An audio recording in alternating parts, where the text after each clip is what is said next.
MRL 311, FM Parroquial, en su frecuencia de 105.1 MHz, transmitiendo desde Capital Federal, República Argentina. Esta es la radio de la parroquia María Madre del Redentor, ubicada en la calle México 2745. FM Parroquial es una emisora católica aprobada por decreto del Poder Ejecutivo Nacional número 1106/94. Y a lo largo del día y de la noche, te acompañamos con mensaje de fe y esperanza. Y compartiremos con vos música cristiana.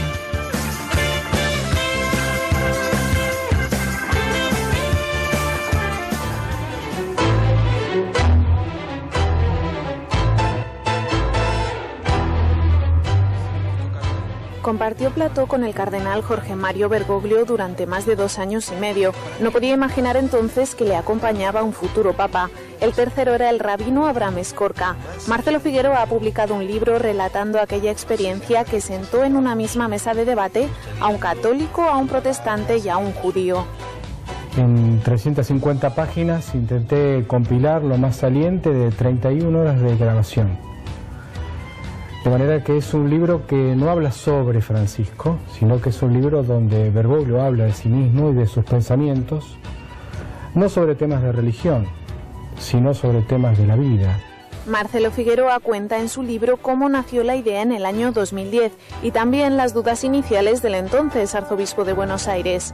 Su primera respuesta fue no, porque él no quería, por su humildad y deseo de manejar un perfil bajo, aparecer permanentemente en televisión y mucho menos en el canal de Arzobispado de Buenos Aires. Pero después, cuando le comenté que el otro panelista iba a ser su amigo de tantos años, el rabino Abraham Escorca, y que yo iba a estar también en la mesa, me dijo, bueno, hagamos 4 nada más. Pero no fueron 4, fueron 31 en total.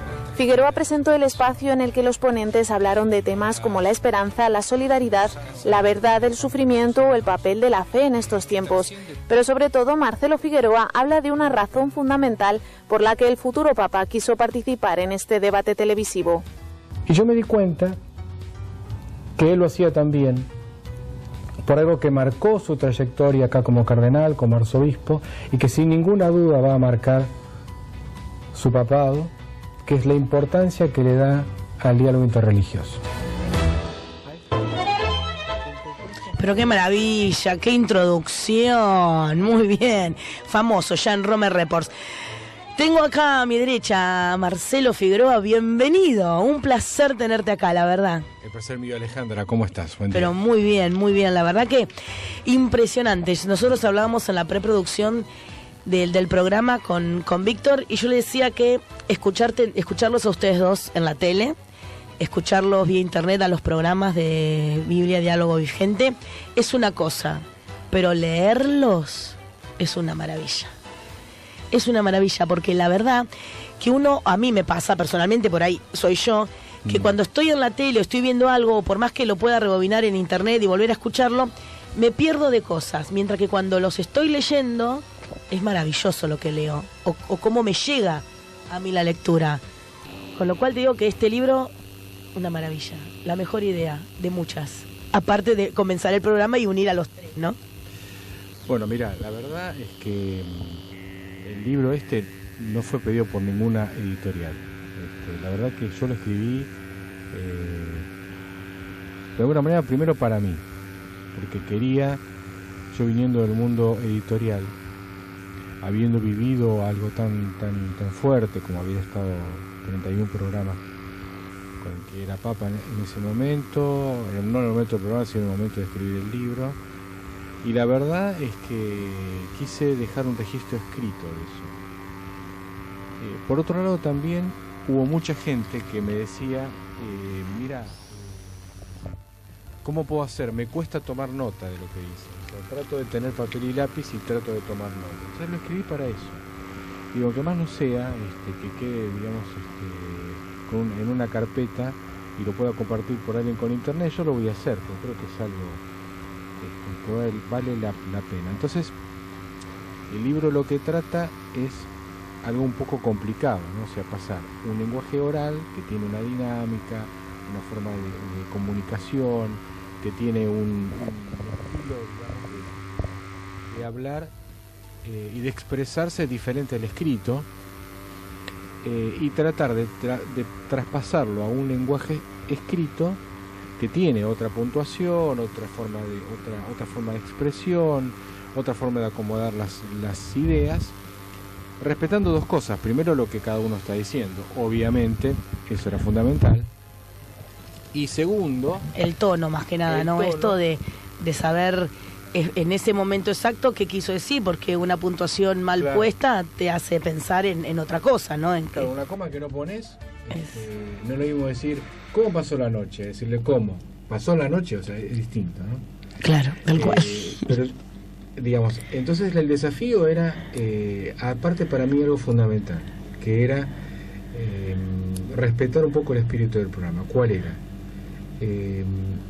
Comunicar un clima de que éramos tres amigos dialogando alrededor de una mesa, y que invitar al televidente, y en este caso al lector, que no sea un convidado de piedra a la mesa, y en este caso al libro.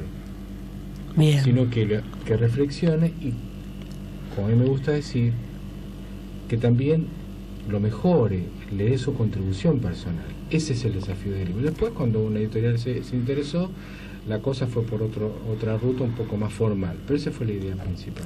Increíble. Aparte, una de las cosas que está muy buena para mí es que en cada uno de los temas vos haces como una breve introducción, como ubicándonos en qué momento pasaba o cómo fue que vos empezaste a recopilar ese programa y qué te pasaba interiormente o qué había pasado por ahí en esa semana con Francisco o cómo se veía la situación previa, ¿no? Como la cocina de cada uno de esos programas, ¿no? Y eso también ayuda al que lo está leyendo a ubicarse y a ponerse en clima de lo que se viene, en realidad. Sí, porque la verdad que si bien los temas son generales y universales, se ven en un contexto histórico, en un contexto de clima, en algo que estaba pasando en ese momento, que a mí me pareció importante tratar de compartir al lector alguna introducción que le ayude a enfocarse, digamos, que no entre de golpe en un tema. A veces temas difíciles como la justicia, el poder, sexualidad, trata de personas, bueno, ponerlo en un contexto que le vaya introduciendo, como metiéndose adentro del estudio de grabación, ¿no? Yo te decía esto del tema de tenerlo escrito, que para mí es mucho mejor, porque uno logra resaltar partes que de repente le han llamado la atención, y el tema de aprender muchísimo, ¿no? Porque, por ejemplo, hay más que nada con el rabino Abraham Escorca, ¿no? Me pasa que cita cosas que por ahí uno desconoce, ¿no? Entonces, en algunos lugares vos haces cita de lo que significa y haces referencias y demás, en otras no, entonces uno tiene que ir a buscar, entonces uno se va y se anota en lápiz algunas cosas y aprende muchísimo porque es cultura completamente, porque uno va aprendiendo, ¿sí?, de los tres el pensamiento y a qué hacen referencia, o sea, hacen referencia mucho a libros, a cuestiones que a ustedes les son obviamente libros de cabecera para poder ejercer y hacer lo que hacen, y que a uno les sirve también para poder tener eso como dato, ¿no?, importante. Y el día de mañana, si uno realmente quiere profundizar en algo, decir, bueno, podría leer esto, o podría comprarme tal cosa, o podría asesorarme de tal manera.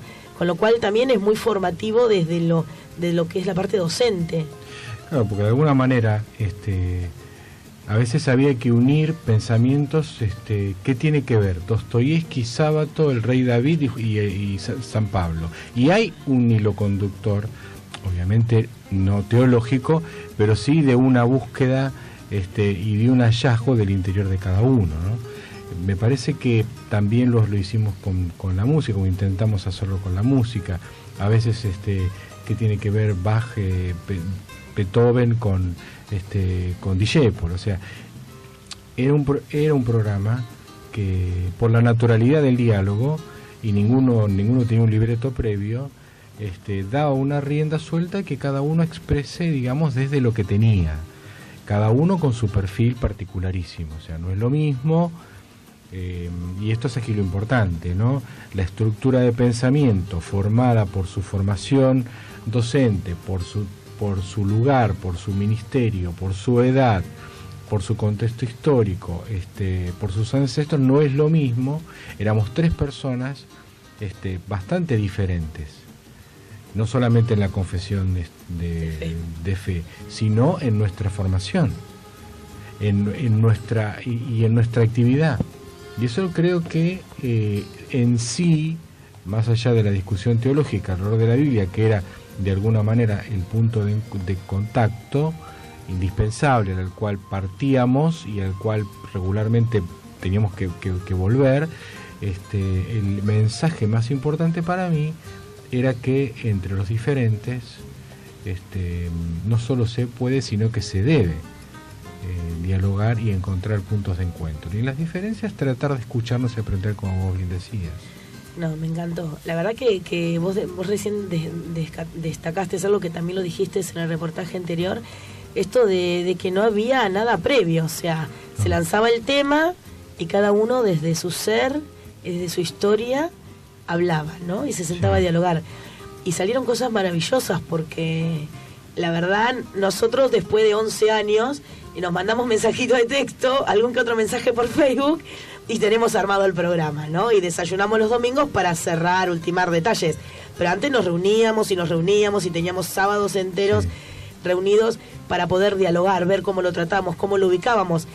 Y la verdad que hayan tenido este logro personal los tres, ¿no? Es único, la verdad. Sí, lo que pasa es que acá hay algo que me parece que es importante resaltar.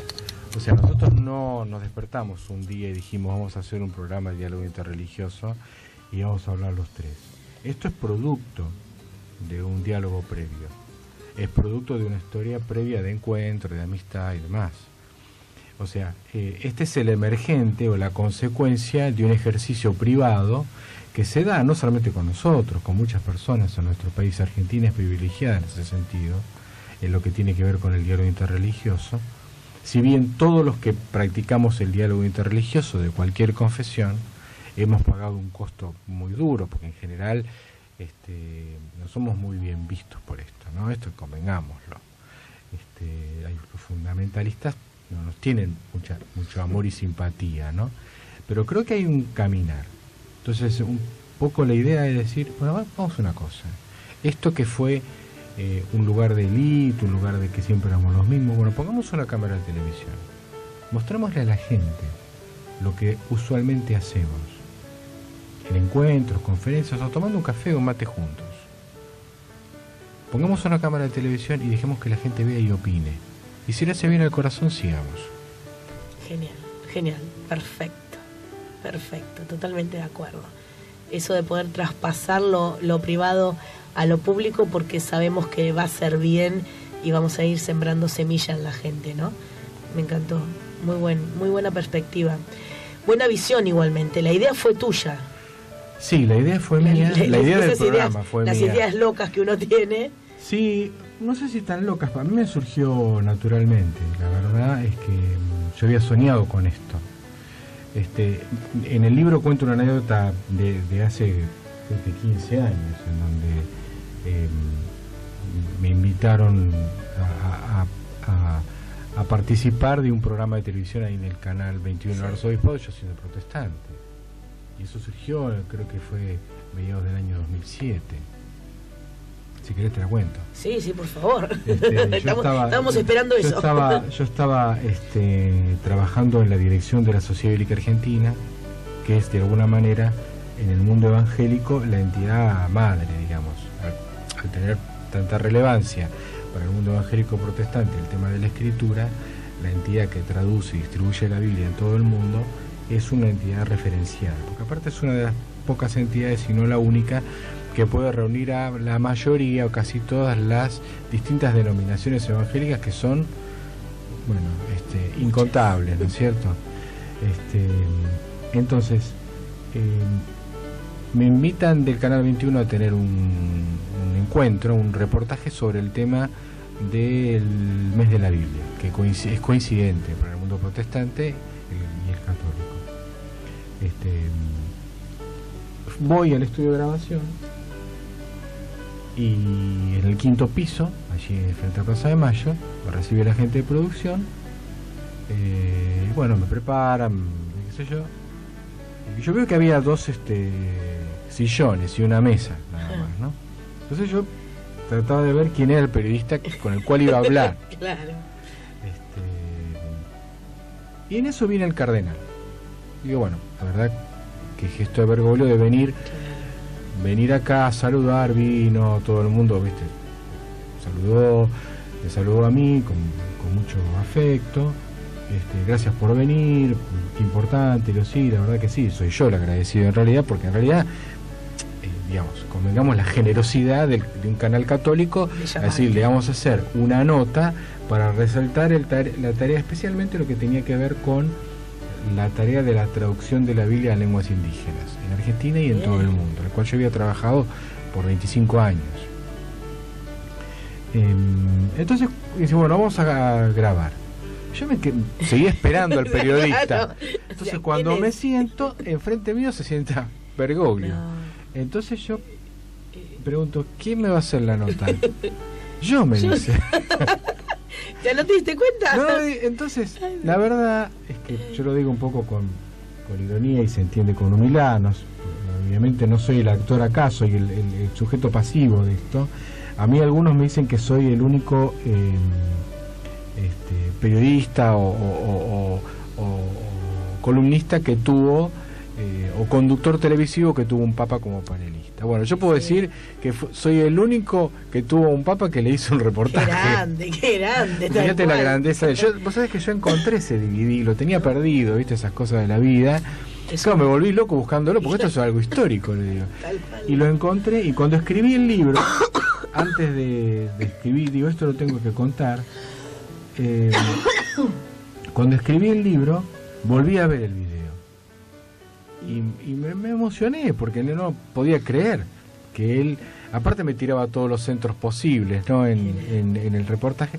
Fue muy lindo la charla, porque vamos con mucha profundidad acerca de los problemas sociolingüísticos, antropológicos, la cosmovisión de los hermanos indígenas, y él tenía un conocimiento de lingüística y de Biblia, bueno, de hecho lo tiene, muy importante. O sea que más que un reportaje fue un diálogo muy fuerte. Ahí me quedó eso. Entonces, cuando él en el año 2010 me invita a colaborar en el Canal 21, mi primera propuesta fue esta: hacer un programa de vos me llamaste para esto, bueno, ahora claro, yo te llamo para esto otro. Claro, y eso así nace, ¿no? ¿Tu amistad con Abraham Escorca? No, yo a Abraham lo conocía, no podía decir que era un amigo, claro. Sí, Abraham lo conocía de encuentros de diálogo interreligioso, a él y otros rabinos amigos. Nunca había tenido un trato más allá de un saludo, alguna charla informal. Es más, cuando yo hablé con Bergoglio por el tema de Abraham, desconocía que ellos estaban terminando de escribir un libro. ¿Es verdad? Es más, el libro se presenta y se presenta en la sinagoga, digamos, en el seminario Marshall Meyer, donde es el rector Abraham. Se presenta cuando ya el programa tenía de rodaje 5 o 6 ediciones. Entonces, como que cuando terminan de escribir el libro y lo presentan, entra el programa. O sea, como hay como una sucesión de hechos maravillosos que potenciaron todo esto, ¿no? Y después, desde luego, después de estar tanto tiempo, fíjate, estuvimos más de 2 años con esto, habernos encontrado, ya después éramos como chanchos, en ese buen sentido de la palabra. Estuvimos juntos en el último Te Deum de Bergoglio, orando él por la comunidad judía, él me tocó orar por los evangélicos, y encontré un hombre, más allá de un hombre con una amistad muy, muy, muy fuerte, que tenía principalmente con Bergoglio, hacía 20 años, mucho más que lo que yo tenía. Un hombre, yo lo defino en la introducción del capítulo 2 como un hombre sabio. Yo creo que esa es la mejor definición que encuentro de Abraham. Es un hombre sabio. Es tal cual, uno cuando lo lee en el libro te pasa eso, te pasa que es como sentarte con alguien que tiene muchísima sabiduría encima y que trata de a poquito de dártela, no como píldoras. Y en el libro eso se ve mucho, cosa que no lo puedo apreciar cuando veo los programas. Evidentemente soy más de la lectura, sí, y del libro que de lo que puedo ver a través de la tele o de internet, de los programas que uno puede ver, ¿no? la verdad que a mí la lectura me fascinó mucho más y aprendí mucho más de lo que y tomé detalles, ¿no? Mucho más certeros en realidad en cada una de las cosas que nos quieren enseñar. Vos publicaste esta semana a raíz del tema de los linchamientos y demás, sí, el capítulo entero sobre la violencia. Sí.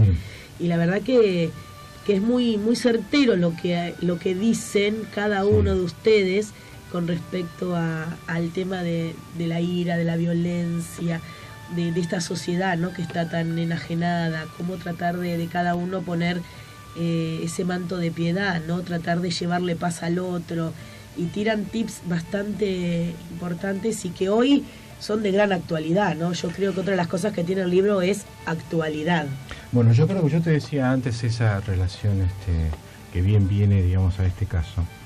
Digamos, si vos tomás el libro Crimen y Castigo de Dostoyevsky,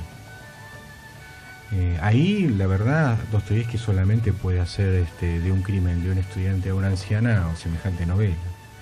Pero la problemática del libro, o sea, lo que busca el autor en este caso es una búsqueda interior, o sea, el asesinato brutal de un estudiante a una anciana es una excusa para una búsqueda mucho más profunda. Él está metiéndose adentro de esa gran contradicción del ser humano, en donde una persona es capaz de las virtudes más nobles y de las miserias más terribles. Y en esa búsqueda lo mete el personaje, y en un momento que creo que es de alguna manera el clímax del libro, en un diálogo que el estudiante tiene con una chica, le pregunta, ¿pero por qué la mataste? Y él dice, y la verdad, la maté para mí. La maté por causística. La maté porque quería saber hasta qué punto yo era capaz de sobrepasar los límites de la justicia y la legalidad. Este tema, si me permitís, yo en un momento tuve el privilegio de hablarlo con Sábato. Fui a llevarle me tocó llevarle un premio en la casa de Sábato. Fui 5 minutos y estuve como 2 horas charlando con él. Y en una Biblia era precisamente. Y en un momento yo le pregunté, digo, maestro, dígame, el personaje de Informe sobre ciegos, ¿qué tiene que ver con Crimen y Castigo de Dostoyevsky? Porque yo veía ahí que el Informe sobre ciegos era una búsqueda tanteando adentro de esa propia dualidad, que yo creo que Sábato también lo torturaba, que era lo que tiene que ver cómo es posible que un hombre sea capaz de construir las cámaras de gas de Auschwitz y a la vez los que entraban en la cámara de gas entrar rezando o orando la Shema Israel.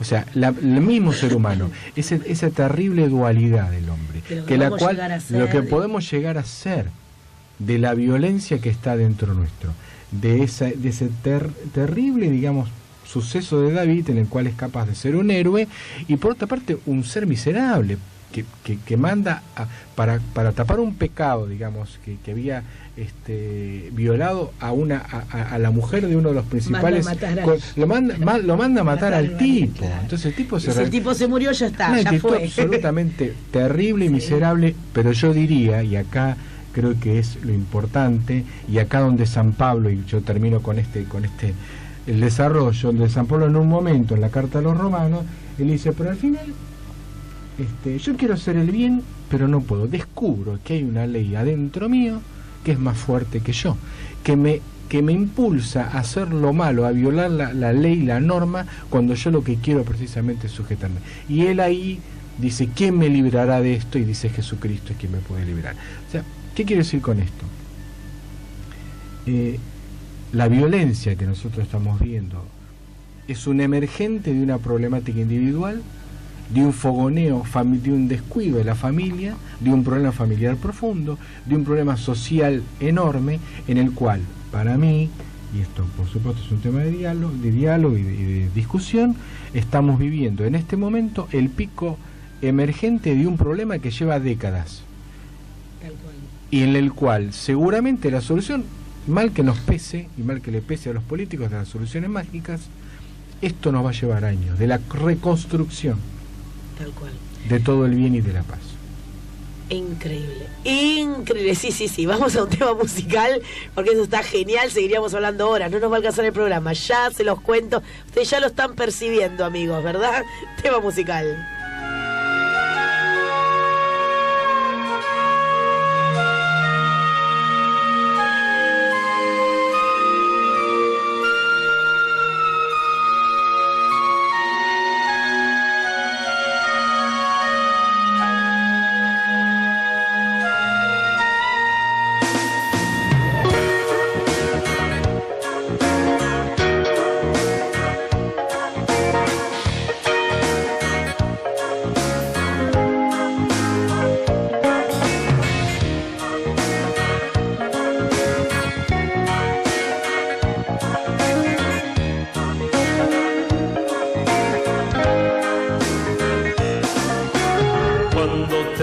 Hambriento, cuando te vimos sediento, cuando fuiste un extraño, cuando estuviste desnudo, cuando estuviste enfermo, cuando te vimos en la cárcel, cuando te vimos en la calle, cuando aprenderemos a mirar. Vengan benditos de mi Padre, porque ustedes sí que saben amar. Vengan benditos de mi Padre, porque ustedes sí que saben amar. Cuando ellos recibieron a los niños como padres y madres de adopción, con sencillez te abrazaron, niños agradecidos a tu voz. Cuando ellos un pan te entregaron y una sonrisa fue tu bendición, porque su respuesta estaban dando, así creció un pobre de corazón. Vengan benditos de mi Padre, porque ustedes sí que saben amar. Vengan benditos de mi Padre, porque ustedes sí que saben amar.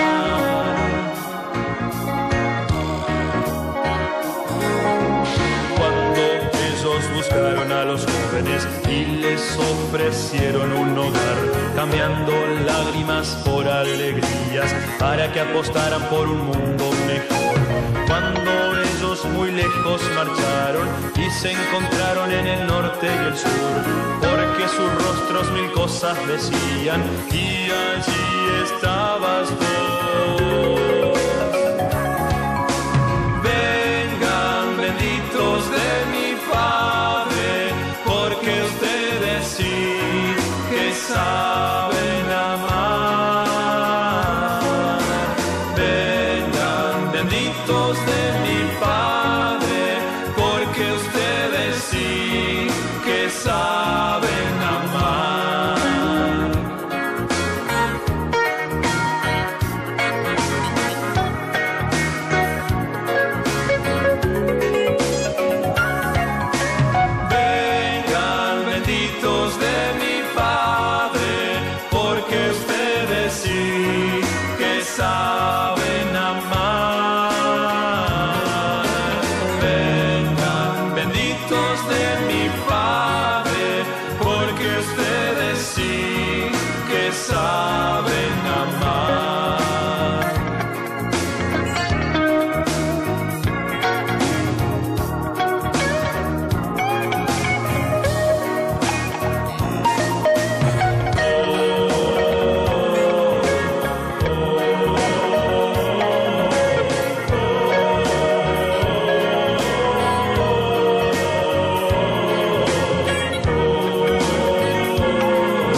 FM Parroquial 105.1.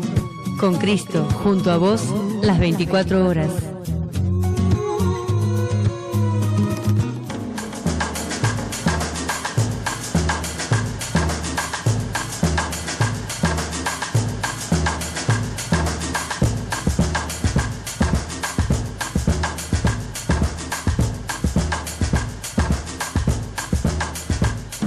Mis amigos, 9:53 de esta mañana de domingo, aquí estamos en el programa de Francisco con Marcelo Figueroa aquí en los estudios de la radio, la gente que se comunica aquí al estudio, al 49562399. Ale, maravilloso el libro, ¿no? Biblia, diálogo vigente, cuántos temas, se ha disfrutado mucho. Totalmente. Es más, yo lo tengo todo acá subrayado, aparte subrayo con 2 colores, la piba tiene problemas, a veces Pablo ya lo saben. Subrayo depende de qué cosas, con verde, con naranja. Y la verdad que es un placer leerlo, ¿no? Insisto, y releerlo muchísimo. Y recién yo le preguntaba, mientras sonaba el tema musical acá a Marcelo, ¿cómo había sido esto de... Cita a Abraham Escorca, cita a Jorge Mario Bergoglio, hoy el Papa Francisco. ¿Cómo había sido esto de si ellos lo habían leído previamente y demás? Y contanos cómo fue. Bueno, la verdad es que cuando Planeta se interesa en el libro, me dicen, lo queremos publicar ya. Claro, bueno. Entonces, bueno, yo fui a registrarlo como propiedad intelectual. Bueno, y la verdad que me asusté un poco. Le mandé una carta a Francisco comentándole esto. Y creo que le mandé un borrador de un primer capítulo, algo por el estilo. Y me llamó por teléfono del Vaticano y me dice, ¿qué, vas a escribir un libro? Sí, le digo, ¿cómo empezás a hacer? Le dije, bueno, la verdad es que es una compilación, no puedo hacer una transcripción palabra por palabra, aparte realmente el libro no es eso, porque como decíamos al principio, uno cuando habla empieza por un lado, sigue por el otro, se va por otro, o sea, cuando escribe un libro, el lenguaje escrito tiene otra dinámica lingüística. O sea, hay que agrupar las ideas, las oraciones son más cortas, no puedes empezar por una cosa, seguir por otra y terminar por lo que empezaste. O sea, hay que compilar de alguna manera porque el libro requiere eso. No se puede escribir como se No se puede, no se debe, ¿no? Entonces, él me dijo, bueno, me alentó y me dice, dale para adelante, me parece bien, tenés toda mi aprobación. Entonces yo le pregunté, ¿querés que te lo mande antes de...? No, vos dale, que lo único que me preguntó, me dice, yo quiero saber solamente una cosa, ¿quién lo va a escribir, quién lo va a corregir, quién le va a pegar la última revisión? ¿Quién va a poner mis frases? ¿Quién lo va? Y digo, lo voy a hacer yo, entonces, dale para adelante.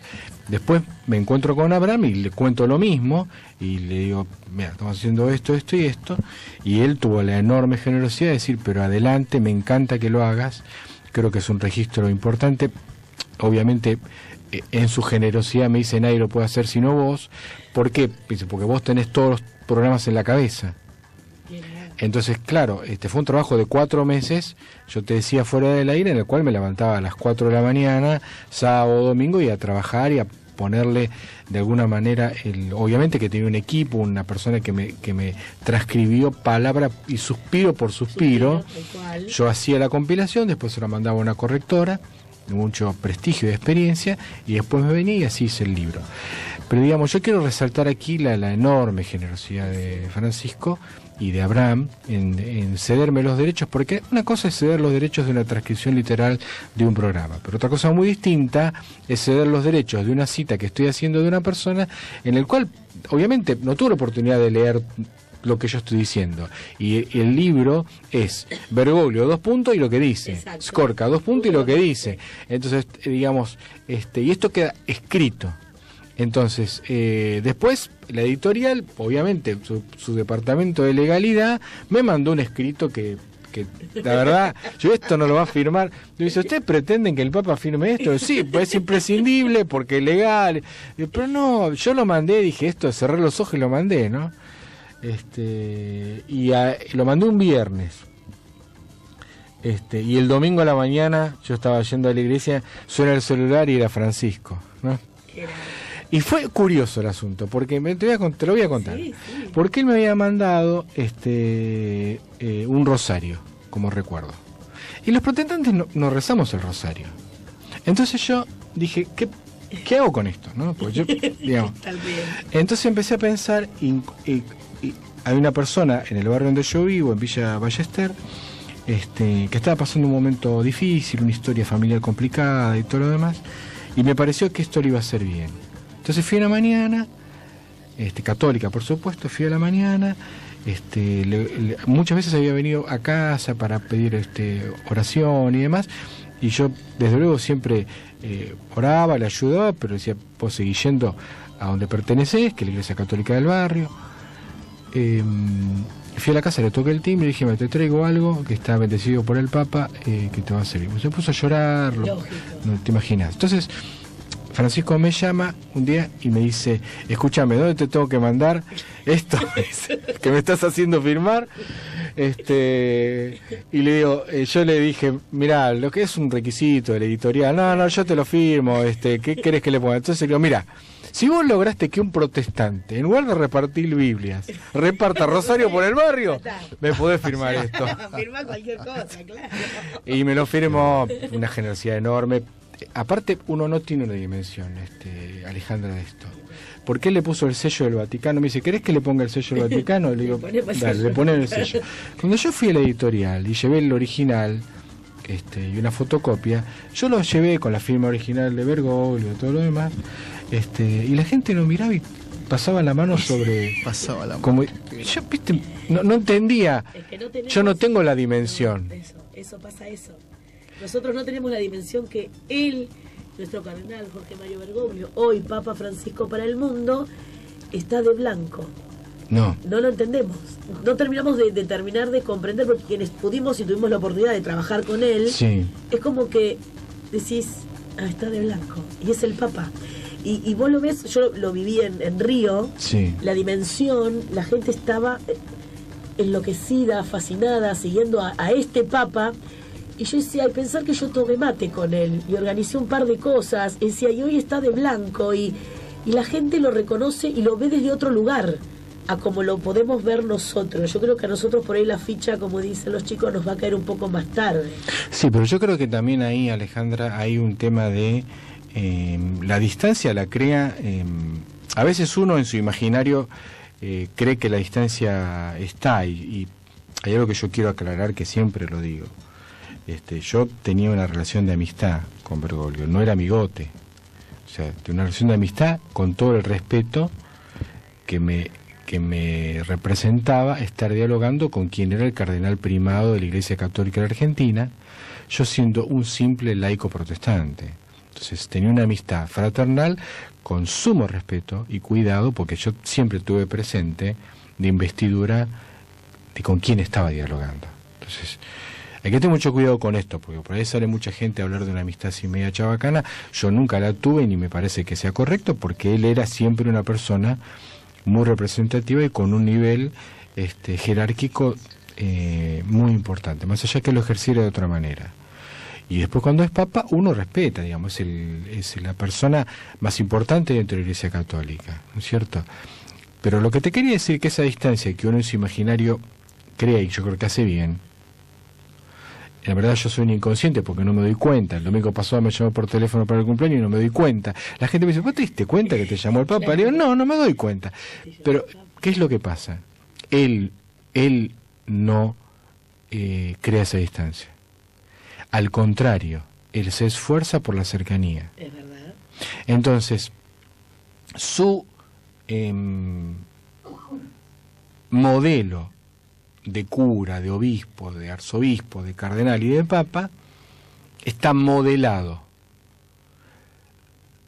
en un modelo en el cual creo que los cristianos no tenemos permiso a inventarnos de cómo sería Dios en la tierra, porque nosotros tenemos una fe modelada, no tenemos una fe imaginaria. Nuestra fe tiene un modelo. ¿Cuál es el modelo? Jesucristo. Entonces, en la medida de que yo no tengo permiso para inventarme cómo debería ser, porque tengo el modelo de Jesucristo. Y yo creo que el enorme eje del ministerio apostólico, sacerdotal, papal de Francisco o de Bergoglio es que él tiene un modelo eminentemente cristocéntrico y Cristo referencial. Y eso es importantísimo. Y yo creo que, porque si vos lees, no me quiero extender en esto, pero si vos lees en el pasaje previo a la Santa Cena, en el cual está el lavamiento de los pies, es claro que el texto que antecede a esto está diciendo, y sabía las tres cosas fundamentales de la vida. Sabía de dónde había venido, quién era y a dónde iba. Punto. O sea, el evangelista lo narra de esa manera. Jesús, que sabía, Juan lo narra de esa manera, ya por el capítulo 13, le dice, sabía de dónde había venido, de venido de Dios. ¿Quién era el Hijo de Dios? ¿Y hacia dónde iba? Que volvía al Padre. ¿Qué hizo? Llenó una palangana, se puso una toalla alrededor de la cintura y empezó a lavar los pies de la gente. O sea, hay una concepción de una identidad que nos marca de por siempre a los cristianos se ve de esa manera. Es muy difícil decir que uno es cristiano si pierde ese eje del modelo. Y yo creo que ha sido la gran crisis del cristianismo, inclusive, y estoy hablando en nombre propio, del protestante. O sea, todo lo que ha venido últimamente como moda, y voy a ser súper crítico con esto, toda esta teología de la prosperidad y estas macanas, del exitismo y todo lo demás, es contracristiano. ¿Por qué? Porque va contrario al modelo de Jesucristo. Él está imitando a Jesús en cada uno de sus pasos y lo hizo siempre y lo sigue haciendo. Es tal cual, esto de querer estar entre la gente, con la gente y con el que más lo está necesitando, y atento a las necesidades que tiene la gente. Tal cual. Y Francisco lo hace muy bien y nos da ejemplo de eso permanentemente, ¿no? Y gracias a estos medios de comunicación que nos mantienen informados minuto a minuto de lo que hace nuestro Papa, sabemos de que ha llamado por teléfono no solo a gente acá en la Argentina, sino que ha contestado llamadas a nivel mundial, ha contestado cartas, ha tenido deferencias y gestos muy paternales, ¿no?, hacia muchísima gente que desconoce y que conoció por simplemente un mensaje, un tweet, una carta, un mensaje vía mail, algo que le ha llegado vía alguien que le contó una historia y demás, con lo cual realmente nos está marcando cuál es el verdadero camino a seguir, ¿no? Si no lo entendimos cuando lo leímos a Jesús, nos lo está marcando él con su ejemplo de vida. Y creo que es fundamental, porque estamos volviendo al origen, a lo que tiene que ser en realidad. Yo creo que si todos, en todos nuestros credos, realmente hiciéramos eso, sería totalmente distinto este mundo, esta sociedad y un montón de otras cosas, ¿no? Podríamos vivir en ese mundo realmente que todos queremos y que se busca, un mundo de paz, de amor, de solidaridad, de alegría. Sí, yo creo que aparte cuando uno analiza, digamos, la concepción misionológica o el envío del discípulo, del misionero, de cómo sea, tenemos todos los modelos de los 4 evangelios. El más común de Mateo y de hacer discípulos a todas las naciones. Me parece que el mandato de Juan es el más perfecto. Así como Dios me envió, yo los envío. Así como, o sea, hay un modelo, hay un así como. Entonces, en la medida que nosotros nos atengamos en el así como, o sea, cuando todos entramos con los discípulos al estanque y todos ven el agua que tiene que venir, los enfermos que tienen que ir y los fariseos vienen que nadie haga nada raro un sábado, Jesús ve a aquella persona que nadie se tomaba el trabajo de llevarla porque estaba en una camilla, y porque llevar la camilla significaría llegar tarde a ese lugar de sanidad. Solo Jesús ve a esa persona, los demás ninguno lo ve. Y cuando Jesús lo ve, lo sana, y el tipo va con la camilla bajo el brazo, encima le van con todo porque está trabajando un sábado. Entonces yo creo que el mérito, y en este caso volvemos al tema de Francisco, si él hace la recorrida y se para a ver a alguien que nadie ve, un niño, un enfermo, un discapacitado, un pobre, o escribe a alguien que nadie llama, o escribe a alguien desconocido, o llama a alguien que no espera ser llamado por nadie.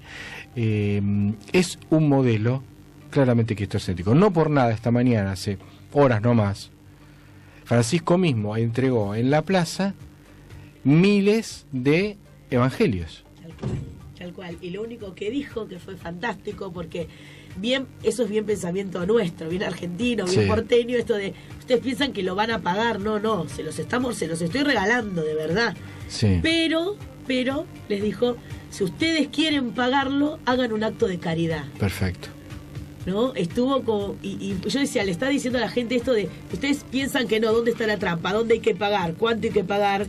Es un pensamiento bien nuestro, en realidad. Él dijo, bueno, está bien, hagan un acto de caridad. Si consideran que realmente deberían pagarlo, hagan un acto de caridad. Y fue fantástico, porque, es más, le dejó claro que todos los que estaban en la plaza iban a recibir uno, ¿no? Que no se tiraran encima de los pobres chicos que estaban ahí repartiendo, sino que todos iban a tener uno, porque si prestaban atención, había muchos lugares y muchos sectores de la plaza donde estaban ya puestos los lugares para poder entregar los evangelios y demás. Y dijo algo mucho también que lleva a la reflexión, ¿no? Porque él dijo, esto es algo escrito. Dijo, yo sé que seguramente tienen la Biblia en los celulares, en las tablets, en las computadoras, pero si no la leemos... Tal cual. Bueno, vos sabés que el domingo pasado, cuando él me llamó para mi cumpleaños, yo había leído que la liturgia le había tocado hablar sobre, creo que el pasaje de la sanación del joven ciego, ¿puede ser? Sí. Juan 8, creo. Y yo me llamó la atención, porque él cuando termina dice, bueno, ahora el pasaje es mucho raro, cuando se van a su casa leen todo el capítulo 9 que les va a hacer bien. Entonces yo le dije, ¿le diste tarea para el hogar? Sí. Y me dice, sí, porque es importante que sigan leyendo el texto bíblico, porque allí está Jesús, allí está el ejemplo de Jesús. Para mí, habiendo hecho este programa de la Biblia, habiendo dialogado muchas veces del ecumenismo y el diálogo interreligioso a través de las escrituras, desde haber trabajado 25 años en la Sociedad Bíblica Argentina, desde el énfasis que como protestante le damos a las escrituras, que un papa tenga estos gestos, para nosotros es maravilloso. O sea, lejos de provocar una insólita competencia, más cercana al proselitismo que al evangelismo, me tiene que llenar de alegría, ¿cierto?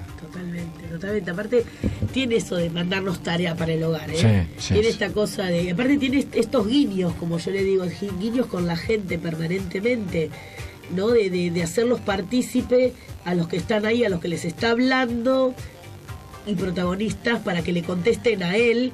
Por ahí les hace preguntas. Sí. Y espera que realmente le respondan, con esta cosa de no estoy acá paradito, sentado, hablándoles desde una altura, no. Estoy hablando con vos que estás ahí, contame, a ver, cuando fue el día, cuando habló del bautismo, y le preguntó, a ver, ¿se acuerdan el día que se bautizaron? ¿Alguno se acuerda? Y les hizo levantar la mano. Eso es genial.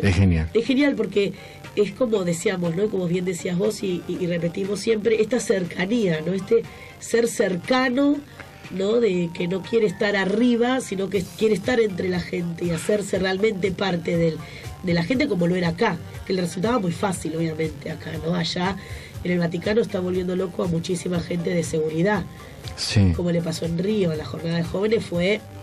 Nada, era increíble cómo tenían los hombres de negro desesperados por todos lados y él se metía entre la gente, se bajaba el... Bueno, vos acordate que los discípulos de Jesús muchas veces no les gustaba para nada los movimientos que Jesús hacía. Cuando Jesús está en sus últimas etapas, antes de la resucitación de Lázaro, están lejos, como a 3 kilómetros, todos juntos, sabiendo ya que había planes concretos de matar a Jesús. Vienen las noticias de que el amigo Lázaro, que era un amigo de la familia de Betania, con Lázaro, María, Marta y demás, y esta es la historia, y le viene a decir que Lázaro, que era el gran amigo, estaba enfermo, y le dicen, la verdad que Lázaro duerme, como diciendo está muerto, y él le dice, vamos. Y ahí es donde los discípulos le dicen, bueno, vayamos y muramos nosotros con él. Dicen, este tipo está loco. Sabe que lo van a matar y vamos igual. Y vamos igual, o sea, seguimos haciendo lo mismo. Bien, le vamos a pedir a Marcelo que se ponga los auriculares. Tenemos en línea un buen amigo de él, claro, que sería el otro 33.33% de la mesa de Biblia Diálogo Vigente, ¿no? No, yo creo que mucho más, como el 45. ¿Ah, sí?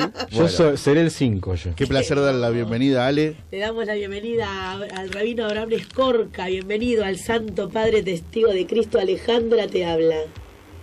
Un placer, muy buenos días para todos. Bueno, la verdad que es un placer conversar con usted. Y bueno, tenemos aquí en la mesa a un buen amigo, creo que conoce bastante bien, que es el licenciado Marcelo Figueroa, ¿no? Habrán compartido, ¿cuánto, Marcelo? 33 o 34 horas de aire, ¿no? Abraham, buen día, ¿qué tal? ¿Qué tal? Buenos días. Uberajá.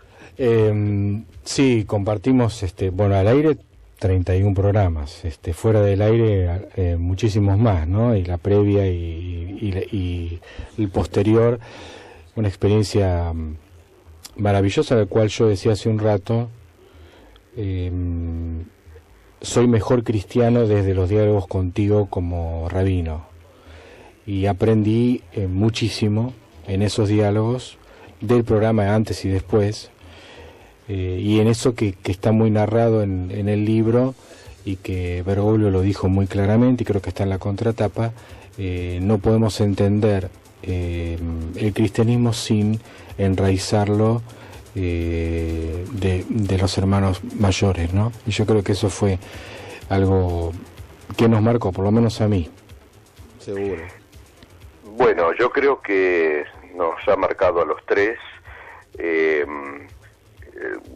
La grabación de cada programa era una experiencia existencial en sí misma, porque no sé si ya lo habrás comentado, pero lo interesante de la historia era que fijábamos un tema, pero que no organizábamos el programa previamente, lo hacíamos espontáneamente, y cada uno venía con sus pensamientos, con sus fuentes, de los textos sagrados, y se iba desarrollando el tema. Bueno, vos tenías la entrada, por supuesto, vos tenías que preparar la presentación, pero después cómo se iba llevando el programa era en base a los sentimientos y a la profunda atención que cada uno de nosotros prestaba a las palabras del otro, y nos levantábamos realmente cansados, sí, físicamente, porque agotados sería la palabra exacta. Era tan fuerte la concentración que en el mes el último mes de grabación, Bergoglio nos decía, porque lo veíamos muy cansado, nos decía un solo programa, en vez de grabar dos, un solo programa. Bueno, seguramente que visto en forma retrospectiva podemos llegar a suponer que estaba tenso por la problemática de la iglesia, los temas que le preocupaban mucho, tal vez debiéramos decir que le angustiaban mucho, y que a la postre terminó. Él era muy cercano, creo yo, viendo en forma retrospectiva a Ratzinger. Sí, es verdad. Siempre nosotros teníamos una... si hay una previa, después hay una post. Bueno, yo tenía con él una post porque íbamos juntos, bajábamos hasta y nos despedíamos en la puerta del arzobispado. Y ahí me comentaba todo tipo de cosas, y lo que puedo en este momento llegar a deducir es un afecto especial que tenía a Benedicto XVI, que después se demostró con creces una vez que él mismo fue electo como papa, y el trato afectuoso que tiene con respecto a él. Y seguramente que Benedicto le habrá confiado distintas cosas que lo habrán angustiado, y por eso no tenía, a este punto que quería llegar, la fuerza como para hacer dos programas. Con esto quiero recalcar la intensidad que cada uno de nosotros debía poner para la elaboración del programa. Cada uno venía con su digamos, línea de pensamiento, hasta diría con su plataforma espiritual. Y cuando hablamos de que uno aprendía del otro, es que debía de alguna forma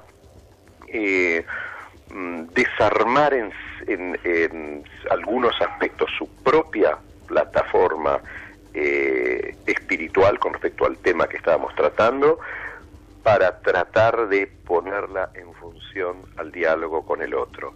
Era una cosa realmente, una experiencia realmente maravillosa.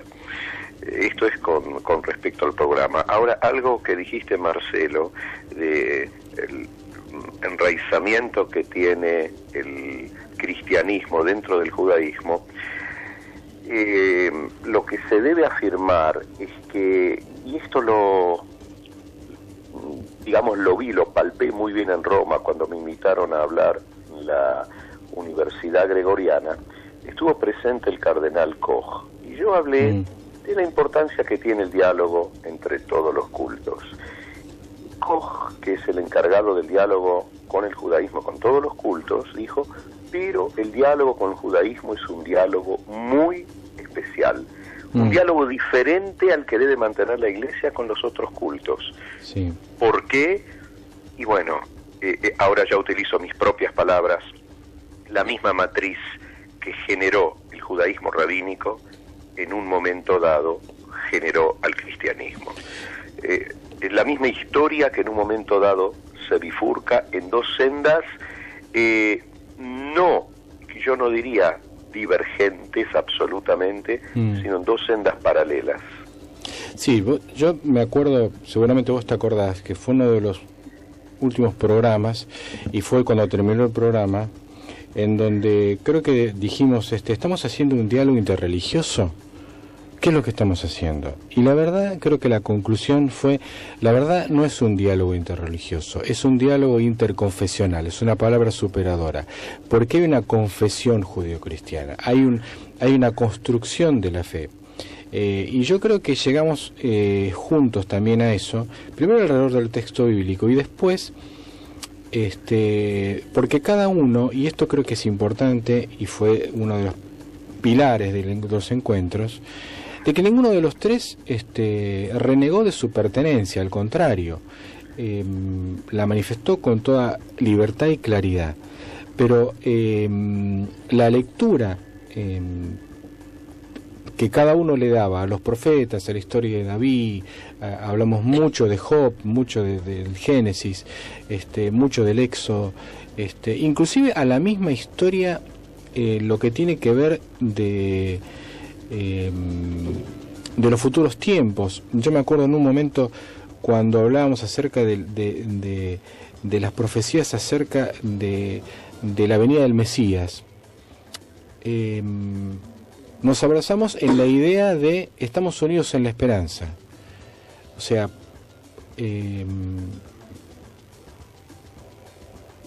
la comunidad judía esperando al Mesías, los cristianos esperando que vuelva otra vez. Estamos unidos en una esperanza, y esa esperanza hacia eso que va a llegar, esa persona que va a llegar, el Mesías prometido, creo que fortifica de una manera espiritual profundísima esto que venimos hablando de un diálogo interconfesional, de un diálogo, no un diálogo entre religiones que no tienen conexión entre sí y que solamente se reúnen para ver de qué pasa, qué piensa uno y el otro. Es verdad.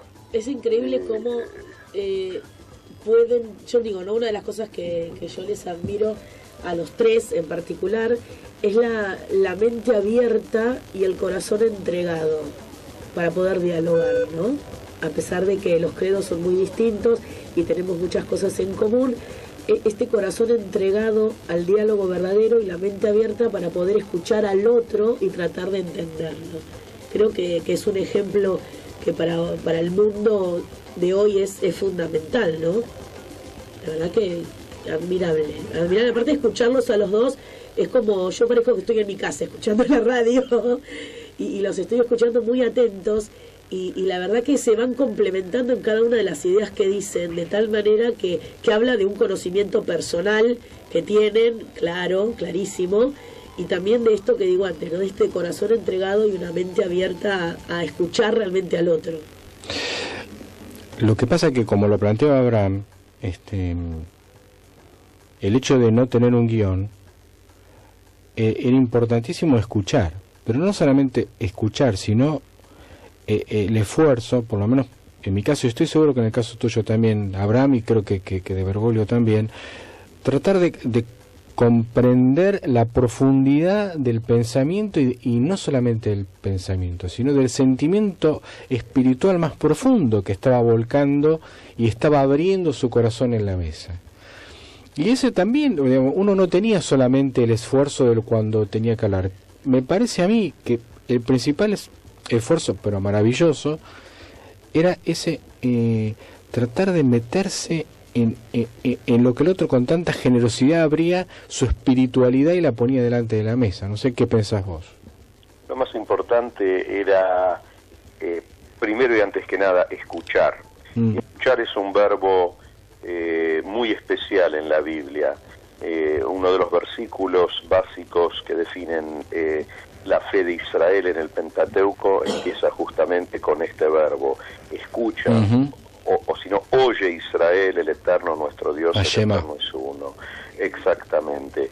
Y lo interesante de esto era la atención y el escuchar y el oír con gran atención qué es lo que expresa el otro, cómo lo expresa el otro, y esto evidentemente que hacía la profundidad del programa.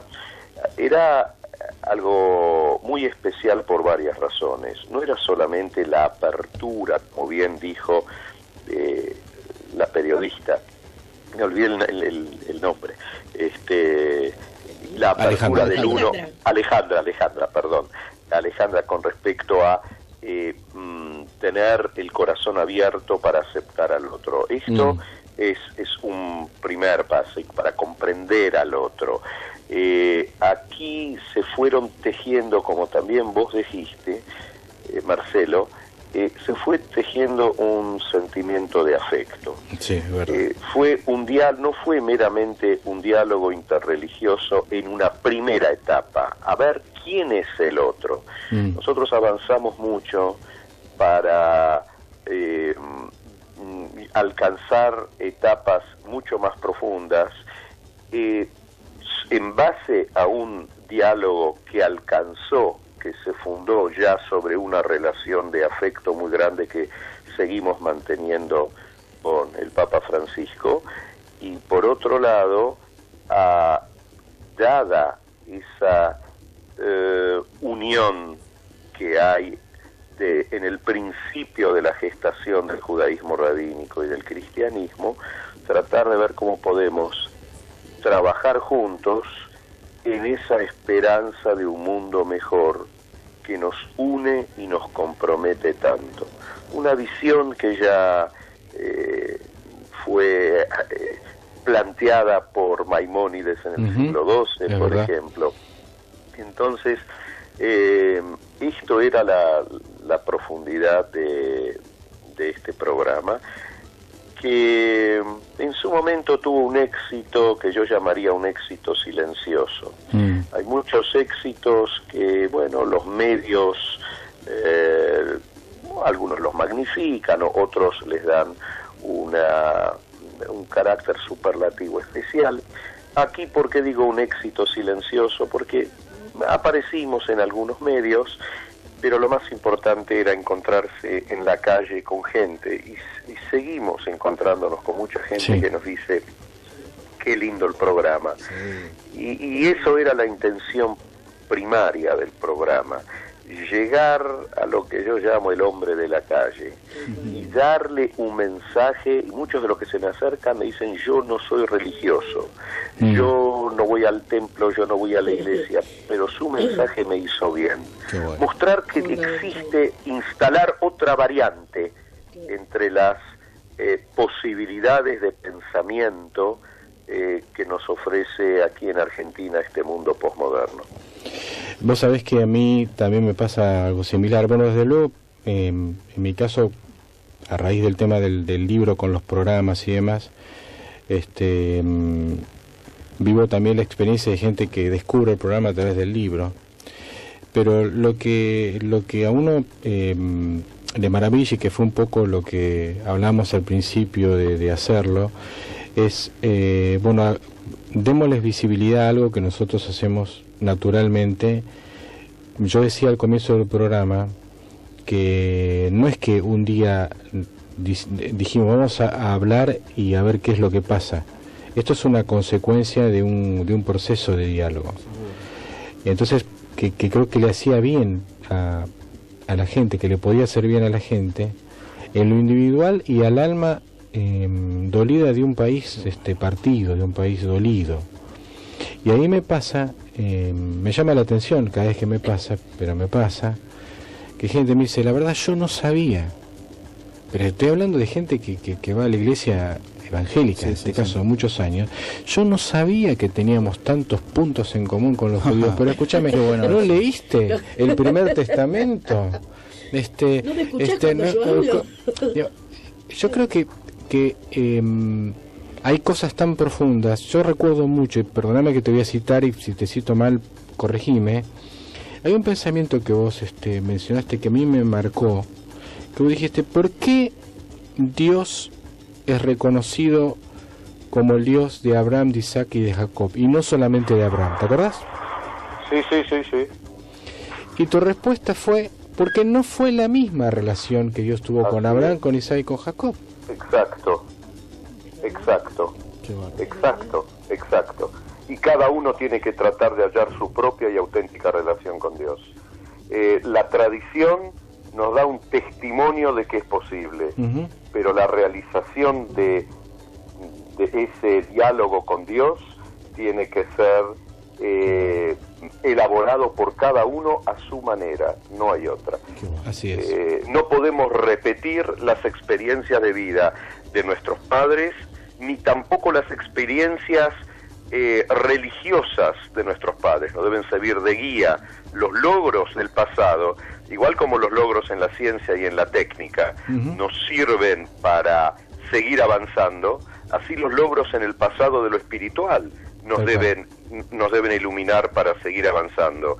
Pero hoy en día no puedo vivir con la física, por más avanzada que haya sido en principios del siglo XX, aún si incluyo la relatividad general de Einstein, no me sirve hoy si desconozco los últimos avances que hay en mecánica cuántica. Lo mismo debe ocurrir con el fenómeno religioso.